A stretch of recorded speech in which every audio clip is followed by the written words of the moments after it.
Right, good evening everybody, and welcome to Sunday Night Training. It is the 27th of September. The year is going absolutely crazy. I can't actually believe it's less than 3 months to Christmas, which is absolutely bizarre.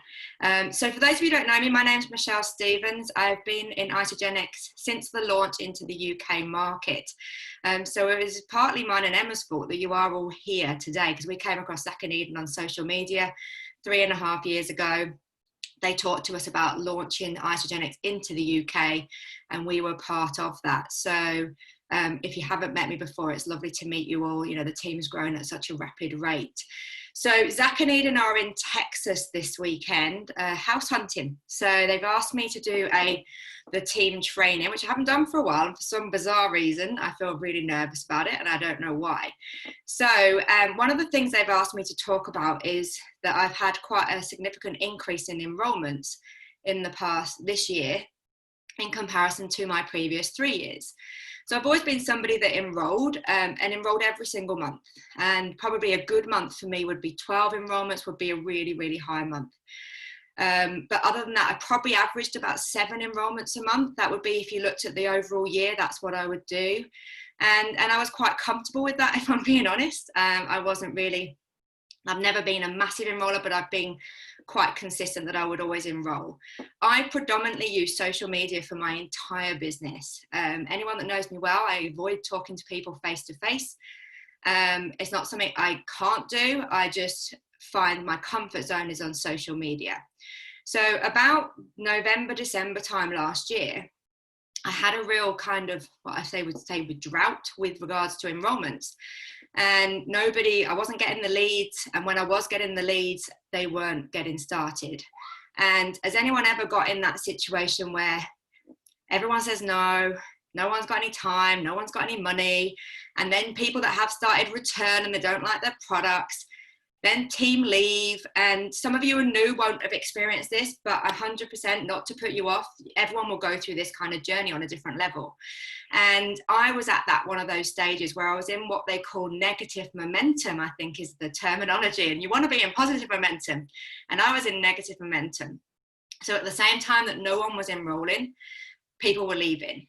And things got into a very sort of sticky situation, really, where I kind of knew I was negative. I got to the point where I didn't expect you to get started. So I got on a call. No, I would do calls. I still was always 100% consistent, but I didn't expect anyone to get started. So therefore, are they going to? And I was all geared up that January 2020, it was going to go massive. It was going to be amazing because I had leads, but everyone was like, not saying no, but not joining, in that kind of limbo. And I'm sure many of us have got that, where people are on the teat of starting and they're not. January came and my bubble got burst massively, where what I thought was going to be this massive enrollment month was nothing. And I enrolled 4 people. And I remember some of the guys were in NYKO, and I said to Zach and Eden, I don't know what I'm not doing. I went into massive comparison mode. I was watching everyone else who was doing brilliantly, and I was doing the opposite. And I thought, I don't know how to change this. I really don't. And Zach and Eden did a call with us very kindly while I cried the entire 35 minutes. And Zach said to me, you won't want to hear this, but your energy's shit. He said, would you join you? And I was like, no, I really wouldn't. But how do you change your energy when things are going the wrong way? Does that make sense? And like, how do you change that? And has anyone ever felt like that at different levels, in not necessarily just in Isogenics, where you feel that things are spiraling out of control and you don't know how to change it, and you know you want to change it, but you can't get out of this negativity? And I went to a 90-day game plan, and really, like, not an Isogenics one, this was a business one. And I kind of realized I wasn't treating my business as a business. So I started tracking some numbers, and February came and I had 12 enrollments, so pretty good, but I had no duplication. So in my entire right leg, which is my weaker leg, grew by 15, and I enrolled 12 people. So pretty much I was doing all of the work on that right side. And I was like, okay, well, that's not as good as I thought. But that really helped me to look at what did I need to do to change. Emma, I've cried a lot. Yeah, I think we both have. used to be a daily thing. And it's not. So anyway, I looked at what could I do, and I started tracking those numbers. I started tracking at what my leads were, where my leads were coming from, what my conversion was, what my order basket was. So I started to treat the business as a business. Then COVID hit, and I decided no one would order any products. Quite frankly, I thought no one would have any money, no one would buy anything, and we wouldn't be able to get any products into the UK because it was in the Netherlands. And that was my mindset. I took a mortgage payment break, I took a loan break, because I thought I'd have no money. And my dad was like, right, I'm going to help you pay your mortgage, we'll make sure you're set. And I literally set myself up that even if Isagenix didn't pay me a penny, I could still pay my bills. And that was my priority. And I was so consumed by that, I didn't really look at anything else. And then I saw other people that were actually enrolling people, and I'm quite nosy. So I still, even though my head was in like, this isn't going to happen, I was watching other people enroll people, and particularly Donna, that enrolled 7 people in a week. And I'll never forget that week, because I was like, how the hell has she enrolled 7 people in a week? And they were enrolling on ultimates and premiums. And I was like, well, that means they've got money. That means people have got money. So maybe my thought process, and the reason I'm sharing this with you is so that you get the fact that what I thought was going to happen was happening. But meanwhile, someone else and other people out there were not carrying those objections and not carrying those thought process. So as a result of that, they were seeing success that I wasn't seeing. And I basically studied Donna's Facebook, not going to lie. And I thought, I'm just going to copy what she's doing, because that was all I could think about at the time, was just to copy what she was doing, put my own spin on it, but to literally, right, she did a 30-day reset. And I remember she blogged her journey, and people were getting excited and joining. And, you know, Donna enrolled 15 people that month. Donna, in 3 years, I hope you don't mind me sharing, had never enrolled 15 people in a month. Never. And so that was a massive, massive wake-up call for me, absolutely huge. And so I thought, right, I'm going to go back to basics. I then had a real look at who do I want to attract, and how do I want to help people? Because I was kind of splattering on social media a bit of everything. Men transformations, women transformations. I was posting income stories. I was doing all sorts of things. And yes, Donna's right, we did discuss it. And one of the things Donna said to me is, you're not clear who you're looking for. And I was like, but in my head I was. And this is the area that I've built on for 6 years. And yet I had no idea what I was doing. I was just showing up for the sake of showing up, because I knew that's how I had to do it. And I even said to Emma, I don't know how not to show up on Facebook, because I've done it for that long. And because I was like, right, that's it, I'm not doing anything. But I then couldn't not. So I really got down to, who do I want to attract? I got very, very clear on what I wanted to do. And I wanted to attract women. Now, that doesn't mean I don't have male customers. It doesn't mean I don't have male team. But where I'm strong, what excites me, and what excites me is helping other women who felt just like I did, in whatever scenario they were. I was trapped. Now, my trap was, I was trapped. If anyone doesn't know my story, in a very, very unhappy marriage. And I was trapped financially. I was trapped because of children. I was trapped because of my mental health. But other people are trapped in not just relationships, in their job. They're trapped in environments they don't want to be in. They're trapped in bodies that they don't know how to change. And so I really thought about, what do I want to do? And I want to help other women to feel as good as I have felt and did feel up until I went into this negative spiral. So I got really committed to my own journey. I was always using the products, but I got very much more focused on what I was doing, how I could get the best out of them, and really, really see phenomenal results myself, so that I felt good. And I went back to basics. But every time I shared on social media, I did so with the intention of who I wanted to attract. So my Facebook, my LinkedIn, they're the 2 platforms I use, but you can use this on any kind of platform. I showed up to help other women. I talked about current trends, people homeschooling, because I'm a mum and I want to talk to other mums. I talked about the fact that everyone was buying toilet roll, and like, was I supposed to be worried about this? So I kind of came in alignment with what people were talking about. So that created some engagement on my Facebook. and I talked about my own journey. I started sharing results because I knew that other people were struggling in lockdown with regards to their diet, their health. They were worried, they had fear, and I wanted to really help them. And I wanted to go down that line, and that's what I did. So I started to show up significantly on there. I started to connect with people, but just talk to them and check in with them. No direct asks, because I also looked at what do I like about what I do. And one of the things I love is people coming to me and asking me about isogenics. Who doesn't want that? We all want to attract people. One of the things I don't like is directly asking someone. Now, I'm quite comfortable if I'm in a conversation with someone to bring it up if it comes up, but I don't like that actual talking and making conversation. But I need to make myself stand out. I need to make myself be the person that when they think about, I want to get healthy, I want to earn an income, I want to get more energy, I'm the person they think about. So I really, really went to work on my Facebook. And that doesn't mean I just posted on Facebook. I posted consistently. I posted regularly. Now, there's no hard and fast rules on how often you post. I used to post in my previous company 30 times a day. It was ridiculous. Now, I didn't want to do that, but I wanted to show up because I want to show people that I have what they want. And I started to show up on social media much more regularly, but authentically from me and who I am and how I can really help people. So one of the things I'd started to talk about was the economy and business. Now, that's not my area of strength, but I was trying to be someone that I'm not. Does that make sense? So I went really back to, I'm a health professional. I'm a physiotherapist in background. I love helping people get healthy. And that's what I focused on, what I was going to do. And that's what I did. But I didn't just stop there. I didn't just post content. I then chased every single like that I got on my social media. So if someone likes my post, I will message them. I will start a conversation. If it's linked to our products, I will ask them directly if they're interested for more information. If it's not, I will just start a conversation. Hey, Emma, I saw you liked my post. Just thought I'd check in. How are you with everything that's going on?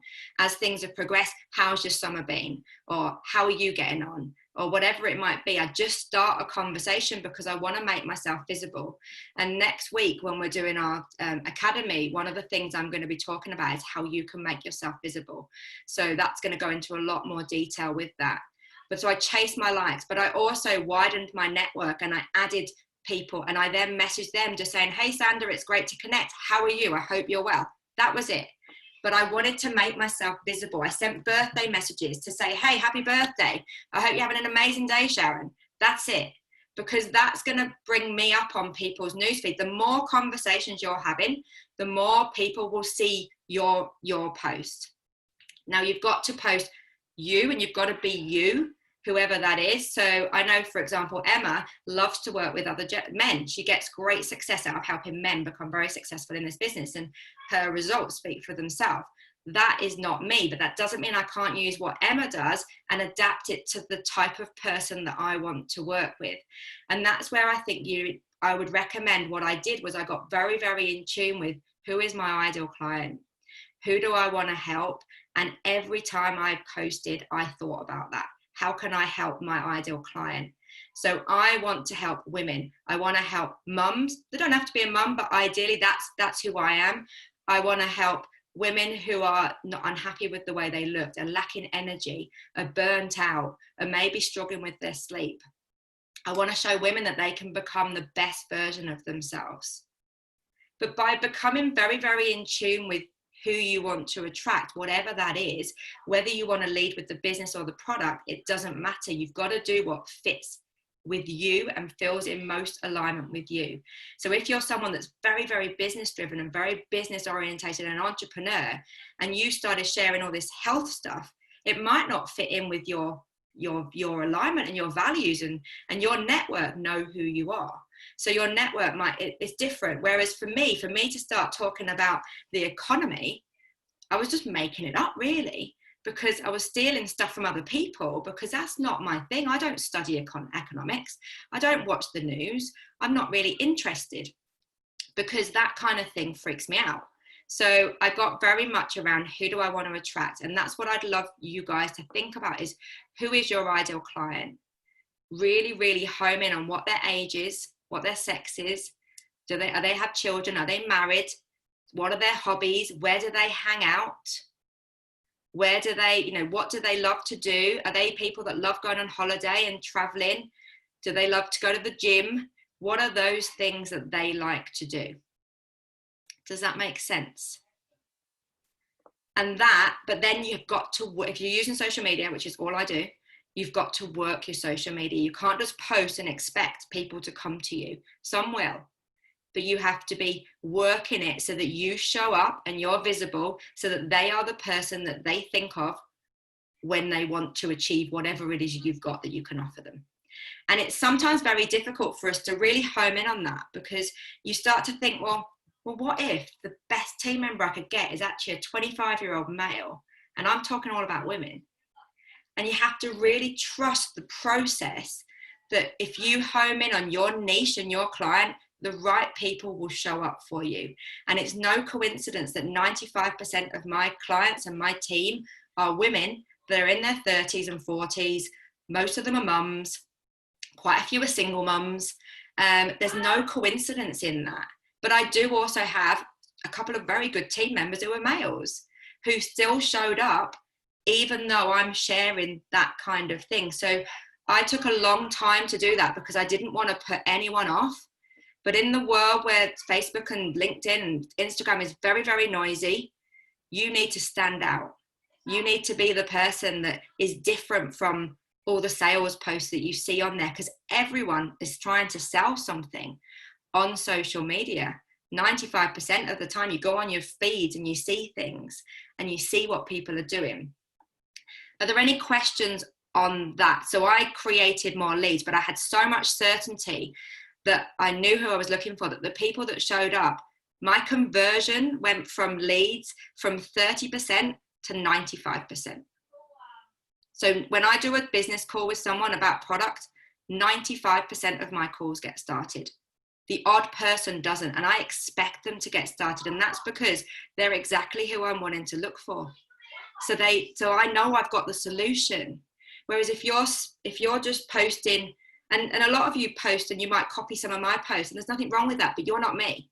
So use my post if you like my content and make it yours. Be authentic to who you are and how can you. So I still post from people. If I've got no inspiration, which we all have, I regularly still post, but I'll look and I'll go, right, how can I make that mine? Even results posts, pictures, before and afters, I will still put my own words in that, because people will identify that you're not being authentically you. Can you see a product call from you to one of us, please? Yeah, not now, but yeah. I mean, I can do one, but I haven't got time. I do follow the discovery call. I'm a geek. I follow templates. I follow what's there for us, because why would I not? Zach and Eden and so many of their team have gone before us and led a path that's created massive success.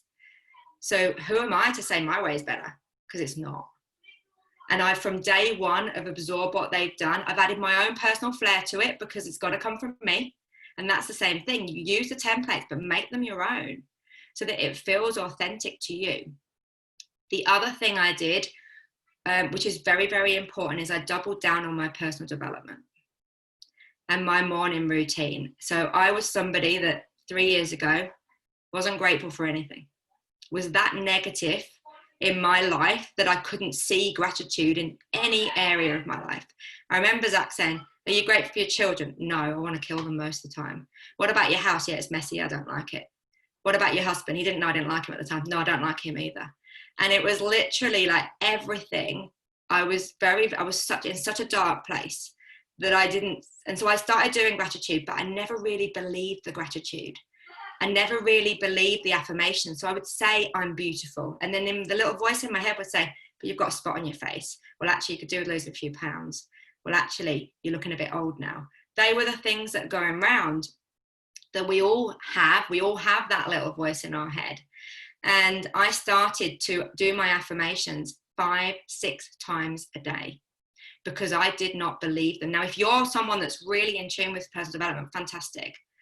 But I did it because I was told to do it, but I didn't believe it. So there's a difference. So I did, and some of the guys that are really close to me know that I did. I pretended to read because I didn't read. I didn't read the page. I used to open the page and not really read. I used to try and do audibles. My distraction had gone. I'd gone off the warpath.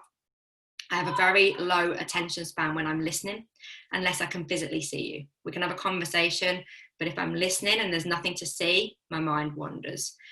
I was doing affirmations every day, and Emma will vouch that I did affirmations. I remember us doing it in Vegas, Emma. Do you remember, in a hotel? We did it together every day, but I didn't believe it. I did gratitude, but I wasn't grateful. All I saw was what I didn't have, not what I did have. And that's where I really, really changed. And so I did my gratitude. I did my meditation. I then found that my mindset started to improve. And actually, I found myself being able to read. And I have read in the last 6 months, 9 books. In the last 5 years, I hadn't read one because I couldn't, because I had no attention span. I've found a very, very, very, very interest in spirituality, something I had no idea that was even real. And as a result, would you believe I've attracted a lot of spiritual people to me, which is absolutely insane. And I was so close to anything like that at all. I started to also meditate before every discovery call. And I would meditate around what I wanted that outcome to look like. What do I want that call? How do I want that to end? So instead of me going on the call and going through the motions with Tommy, but not expecting that Tommy's going to get started really, because he's going to tell me he hasn't got any money, he doesn't like shakes, he hasn't got time, or he's going to think about it. Then what do you think he's going to say? If I think that, no matter how good my call is, what is he going to say? One of those things.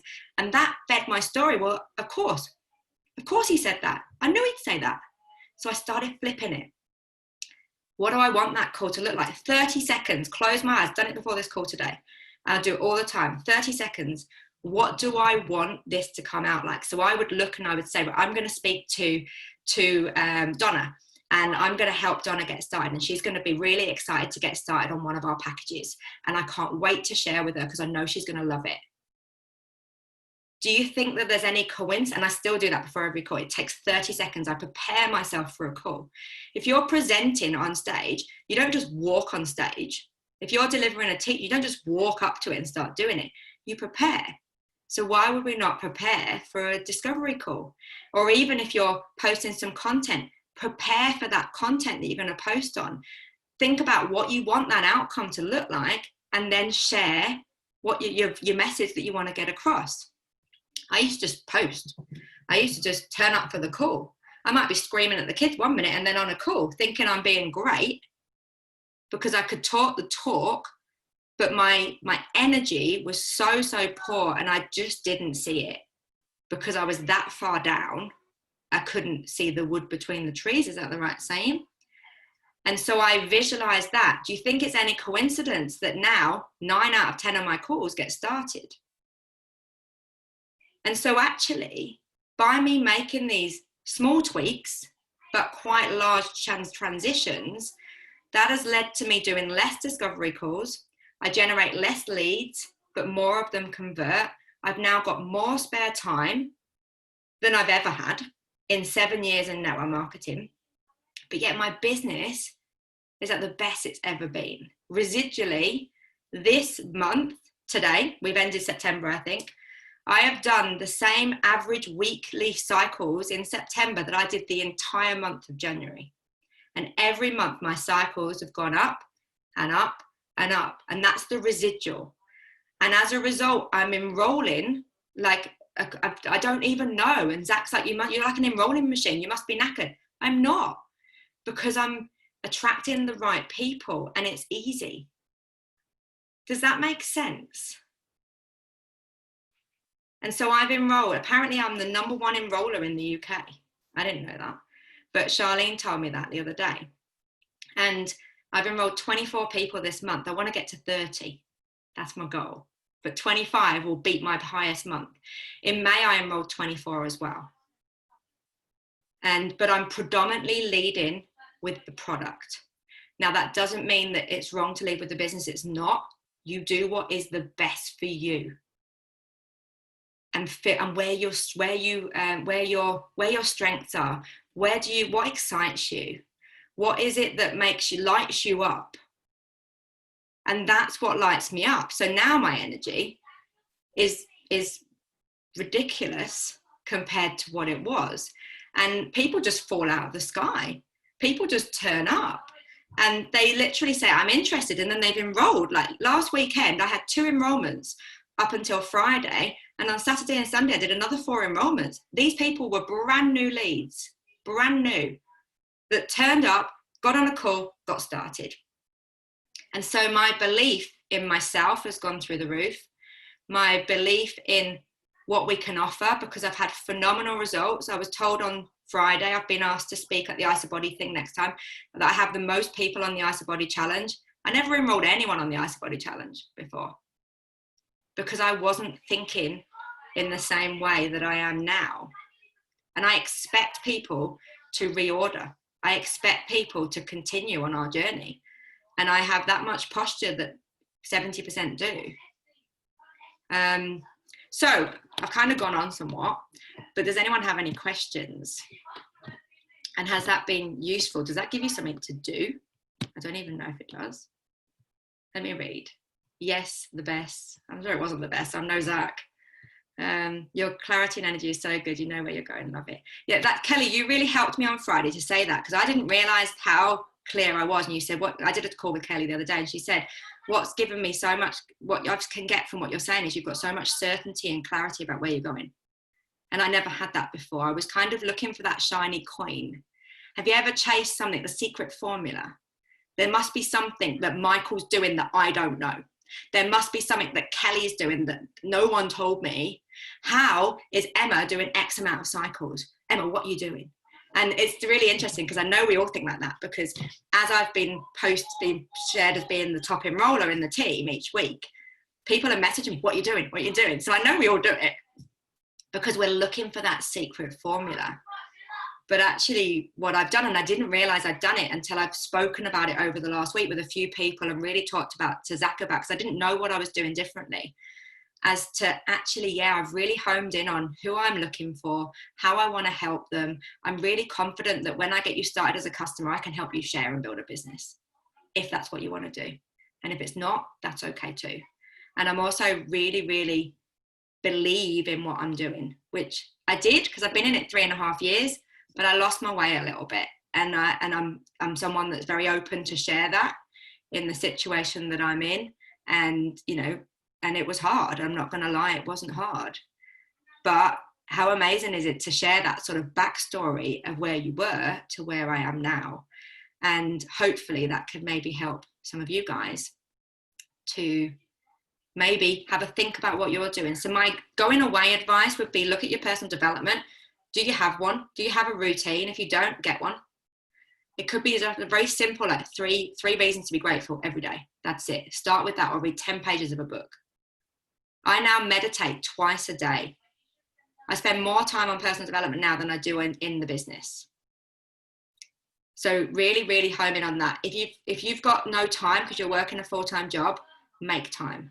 If your desire for this business is that high, which when I was working full-time, I used to do it in the nooks and crannies of my day. I made time. When the kids were homeschooling, a time when I had less time than ever, I made time to do things. Because the power of that personal development, your mindset, is so much bigger than any skill set. I had the skills. I've had the skills for years, but I didn't have the right mind. And I couldn't see that. I couldn't see it.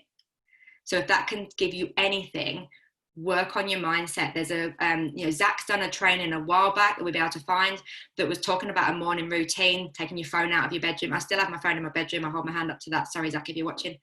I can't do it. I've tried. I just can't do it. But I read 10 pages every morning. I do my meditation, 20 minutes minimum. I started with guided meditation. I now do it by myself. And I have all sorts of things come up. It's incredible. It's so empowering. I do my gratitude, do my affirmations. I set my intention for the day. I do that every single day. And then get really clear about who you want to help, how you want to help them, and where you're going to find them. Are there any questions before we finish? Because I have overrun. I won't do that next week. I promise. Yeah, Headspace is good. I didn't really like Headspace myself. You can find some really good guided meditations. I've got a couple that I've sent to some of our team who have had great results from that. So I'm happy to. They're just 10-minute ones. Emma goes to bed early to listen to stuff. Any recommendations with meditation techniques for people to follow? So I actually joined a Warrior Academy. It's something that I pay a monthly membership for, and she does meditation, and we did something about manifestation and affirmations, and that was really powerful. I'm more than happy to share that. Probably not supposed to, so don't tell anyone, but you don't know her. And I've become a great fan of Gabrielle Bernstein. So, and she writes The Universe Has Your Back, Super Attractor, Spiritual Junkie, and Judgment Detox, and I've read all of them and I love them, and I've now just joined her Miracle member group. Let's have a look. So I'm going to just stop the recording because obviously we have run over, but I'm happy if anyone wants to ask any questions.